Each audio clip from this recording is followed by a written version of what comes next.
우리 한번 따라서 하십시다. 채찍을 드신 예수님. 주여, 채찍.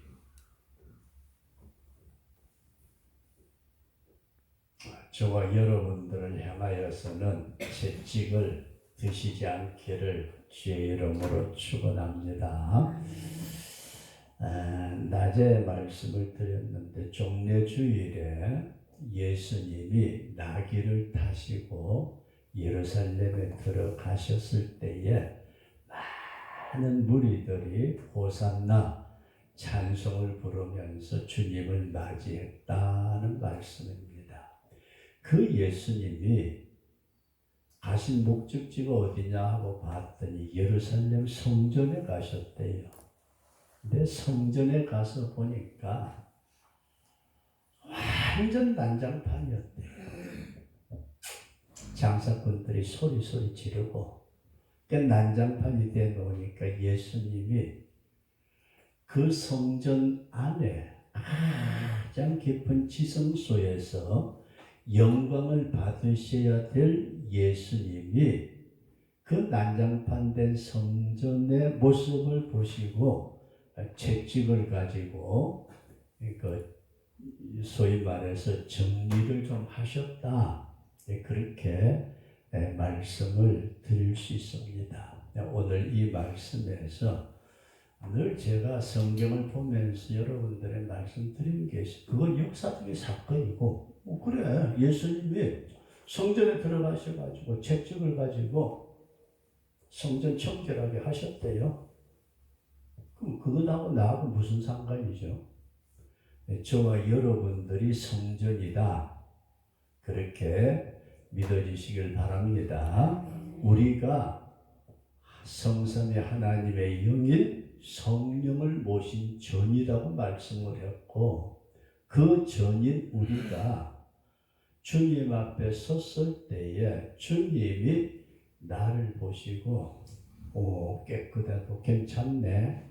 그렇게 들어오시면 좋겠는데 야, 네 속에 들어앉아있는 쏘가지 쳐다보니까 내가 정리 안 하고는 도저히 못 가겠다. 그럼 어떻게 해야 돼요? 채찍을 드시더라.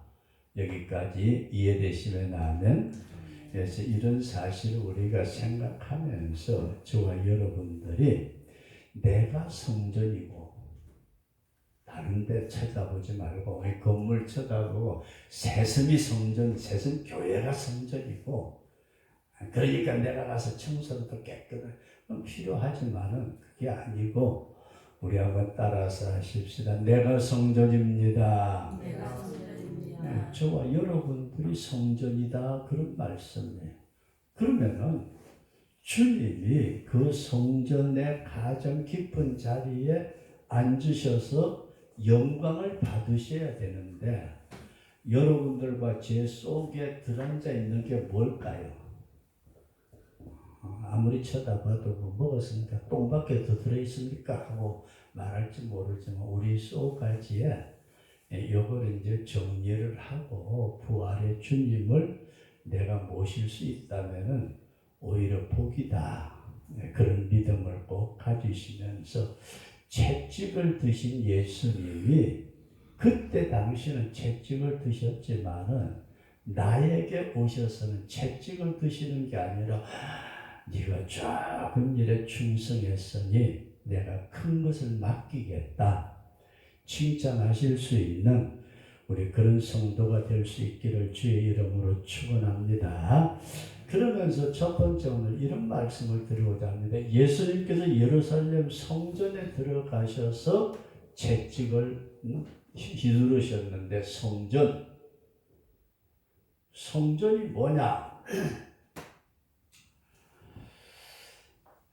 성전이 뭐냐고 하게 될 때에 우리가 가장 단순하게 에베소서 2장 22절 말씀 보면은 에베소서 2장 22절에 성경은 우리에게 너희는 성령 안에서 하나님의 거하실 처소가 되기 위하여 예수 안에서 함께 지어져 가느니라. 우리가 인간인 우리가 구원받은 성도가 하나님이 거하시는 처소, 저와 여러분들이 성전이다. 그렇게 꼭 믿으시기 바랍니다. 그래서 너희 안에 성령이 거하시는 줄을 알지 못하느냐? 그렇지 아니하면 버리운 자다. 그렇게 말씀하시면서 교회당,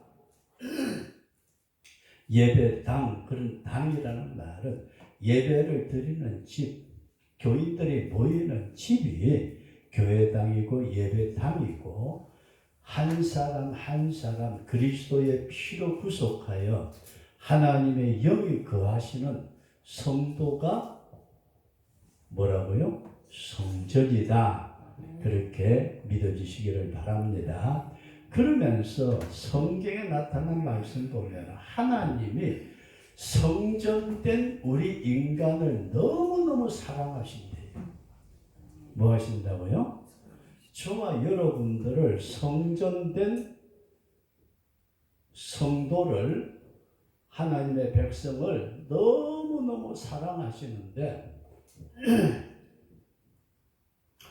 호세아서 2장 19절 말씀을 보면은 내가 네게 장가들어 뭐 한다고요? 하나님이 이스라엘 백성들, 믿는 자, 성도에게 장가를 들겠다. 그 말씀이 호세아서 2장 19절에 기록되어 있는 줄로 믿습니다. 내가 네게 장가들어 영원히 살되 의와 공변됨과 은총과 긍휼이 여김으로 네게 장가들며 2장 20절 진실함으로 네게 장가들리니 내가 여호와를 알리라. 하나님이 우리를 얼마나 사랑하셨으면은 우리에게 장가를 들겠다. 그렇게 성경은 표현을 하고 있다. 그렇게 믿어지시기를 바랍니다. 너무너무 사랑해서 장가를 가겠다.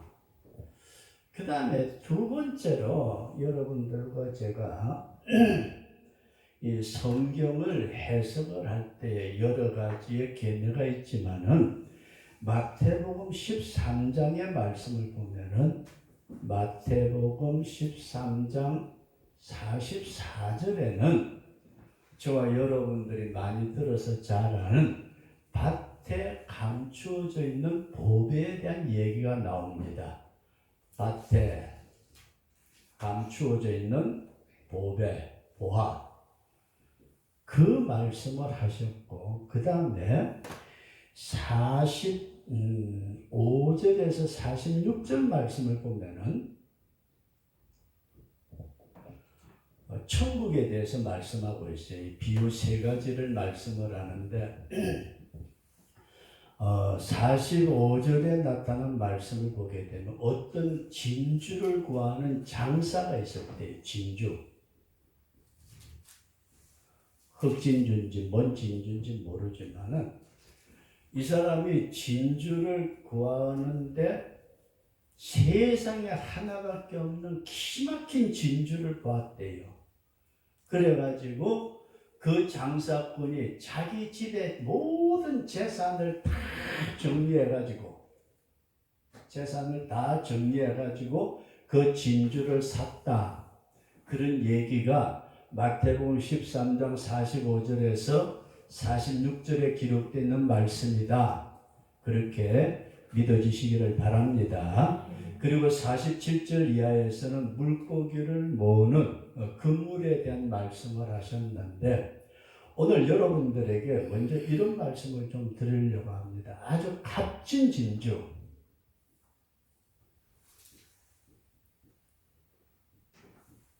값진 진주가 있는데 인간 편에서 볼 때에, 저와 여러분들이 인간 편에서 볼 때에 이것이 너무너무 값이 있어가지고 자기의 모든 소유를 다 주고 샀대요. 모든 소유.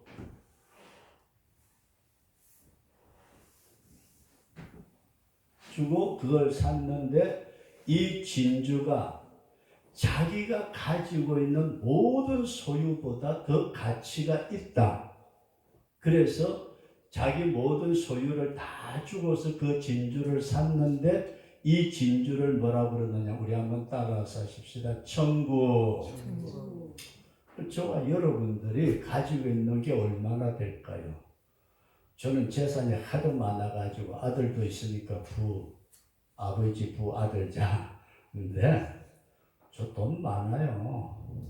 엄청 많아요. 자, 어떤 모든 소유를 다 팔아서라도 천국에 가고 싶다고 이해되시면 나면, 근데 저와 여러분들이 가진 재산 다 정리해봤자 자기 100억도 안 돼. 100억도 10억, 10억이라고 하십시다. 10억도 엄청나게 큰 돈인데, 근데 여기서 잘 보세요. 값진 진주를 천국으로 말씀을 하고 네가 모든 재산을 다 팔아서라도 천국은 가야 된다. 그렇게 말씀을 하셨는데, 그럼 여기서 제가 조금 바꿀게요. 하나님 편에서 볼 때, 하나님 편에서 볼 때의 가장 값진 진주가 뭘까요?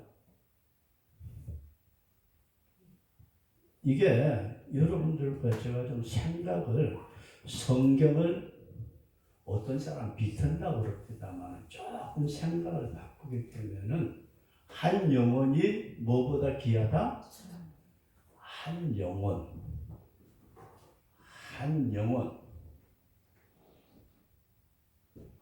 하나님 편에서 값진 진주를 만났는데 그 값진 진주가 다른 게 아니고 하나님의 형상을 닮은 인간, 그 인간이 멀리 떠나가지고 하나님의 형상을 잃어버리고 그렇게 찌들어서 살고 있는 그 인생을 하나님은 소유하기 위해서, 우리는 10억의 재산을 들여가지고 천국을 소유하려고 했다면은 하나님은 한 영혼을 값진 진주로 여기시고 그걸 소유하기 위해서 뭘 버리셨다?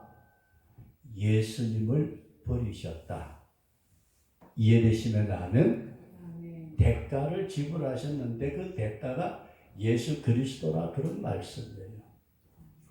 다시 우리 자신들의 모습이 비록 여러 가지로 부족하고 부끄러운 건 많지만은 하나님이 한 영혼을 가장 귀하게 여겨가지고 내가 너에게 장가 들겠다고까지 말씀을 하신 그 하나님께서 예수님을 이 땅에 보내셔가지고 예수님이 말씀하실 때 너희들이 가지고 있는 소유가 얼마만큼인지 난 몰라. 내가 네 거 계산 안 해. 그러나 네가 소유하기를 원하는 천국, 그것은 마치 값진 진주와 같아서 너의 모든 걸 다 내려놓고라도 천국은 가야 된다.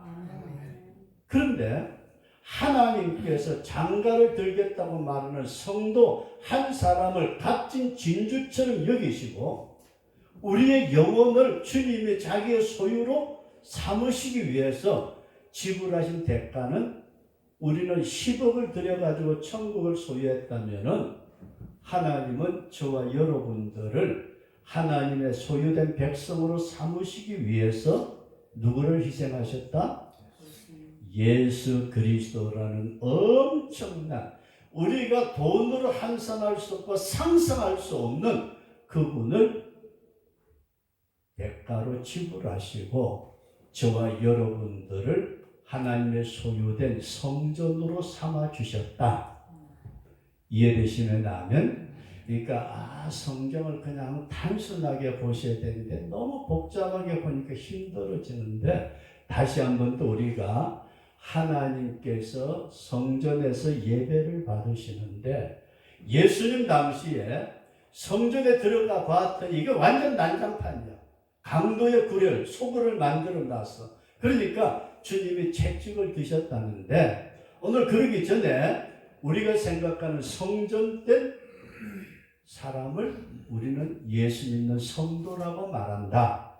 저와 여러분들이 성전이다. 이해되시면 하면 이 성전된 인간들에게 주님은 천국을 주시는데 너는 너의 모든 걸 포기하고서라도 천당은 가야 된다. 우리에게 그렇게 가르쳐 주시면서 그럼 하나님이 나를 사랑하시사 장가까지 들겠다고 말씀하신 그분이 나를 위해서 나를 하나님의 소유된 백성으로 삼으시기 위해서 뭘 희생하셨다?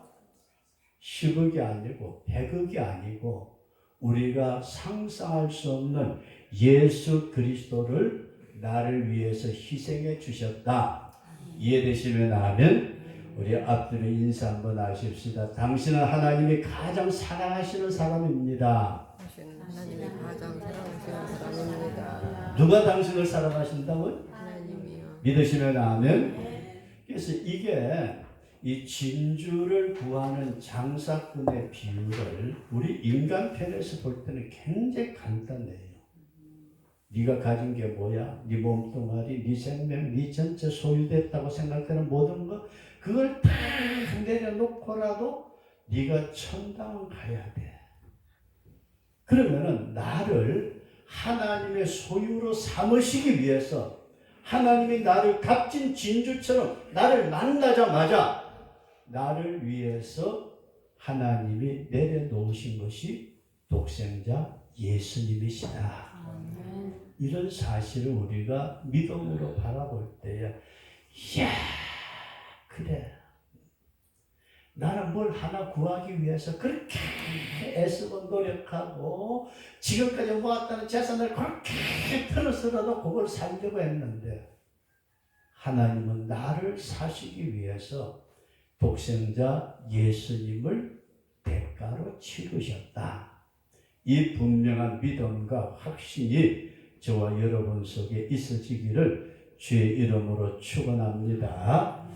그 다음에 두 번째로 성전을 삼으신 주님은 그 성전에 임하셔가지고 성전에서 영광으로 임하셔가지고 거기에 영원히 계시기를 원하신다.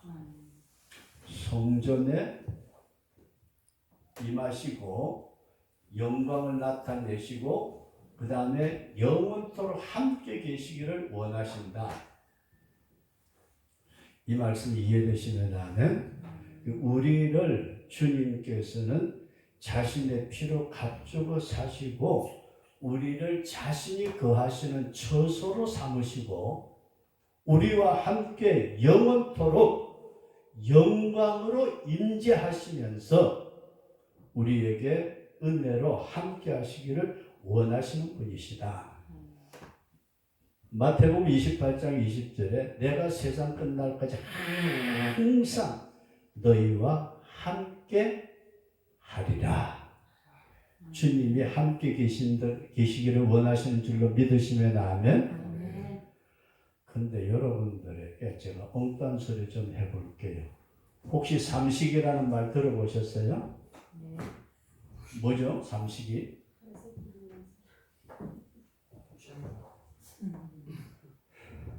집사람이 저보고 그래요. 당신은 출근도 안 하고 외식하는 것도 좋아 안 하고 삼식이가 돼가지고 지금도 사실 그래요. 집사람 챙겨주지 않으면 제가 냉장고에 뒤져가지고 뭐 제 손으로 찾아 먹는 게 별로 없어요. 저는 삼식이다 그렇게 고백을 합니다. 근데 잘 보세요. 예수님이 저와 여러분들의 삼식이라면 어떡할까? 그냥 어렵게 생각지 말고 새끼를 꼬박꼬박 챙겨달라는 남편 꼬라지 보기 싫어가지고 한 끼라도 좀 나가서 사쳐먹고 들어오면 편할 낀데 그래서 그렇죠? 집사람 보기는 그래. 다른 사람은 모르고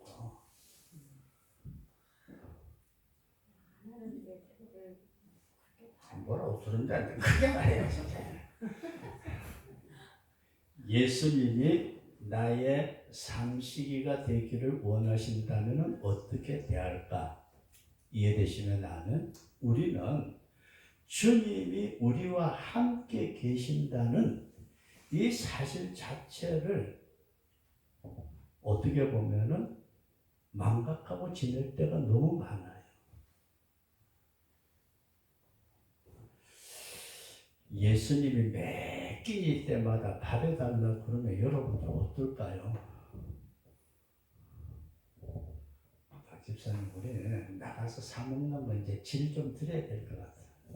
꼭 집구석에 앉아가지고 아침 먹고 나면 돌아서서 점심 해줘야 되고, 점심 하기 전에 또 저쪽에 나가서 밥 좀 내다가 들어와서 저녁도 한다고 타닥타닥 해야 되고.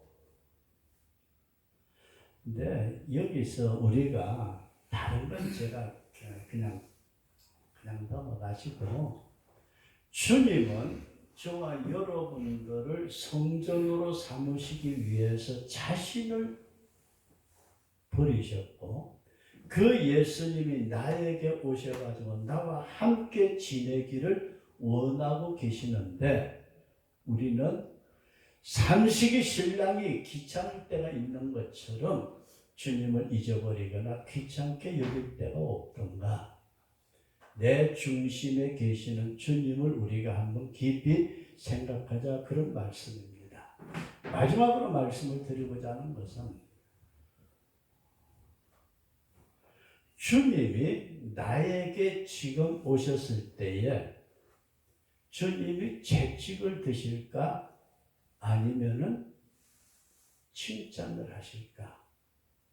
지금 나에게 다른 사람 생각지 말고, 마누라 생각할 것도 없고 남편 생각할 것도 없고, 주님이 나에게 오셨을 때에 주님이 나를 보시고 채찍을 드실까? 아니면은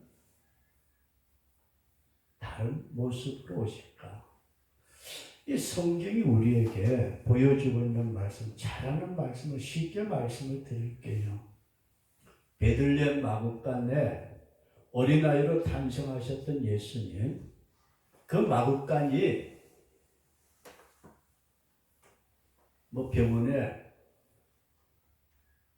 그런 게 아니잖아요. 짐승들이 있고 냄새가 나고 어둠컴컴하고, 거기다가 말들이나 소가 혓바닥으로 쫙쫙 핥아 먹어서 좀 더 안전을 하고서 죽통에다가 주님을 뉘어 놓으셨는데, 우리가 한번 이렇게 생각해 보십시다. 주님, 내가 베들레헴의 마구간의 구유보다도 더 추하고 냄새가 나지만은 주님, 나에게 오시옵소서. 인간적인 냄새가 나고 그런 나에게 오시옵소서. 수가성 우물가의 여인에게 오셨던 주님, 그 삶이 얼마나 지치고 힘들고 고달팠을까. 우리는 맨놈의 여자가 5 남편이나 데리고 바꿔가면서 살았대. 비난하고 손가락질 하기 전에 그 사람의 입장에 서서 보면은 그 인생이 얼마나 힘들고 얼마나 고달프고 얼마나 괴롭고, 차마 죽지 못해서 그래도 물은 마셔야 되겠기에 남들이 움직이지 않는 한낮에 물동이 들고 터벅터벅 걸어오는 그 여인에게도 오셨던 주님.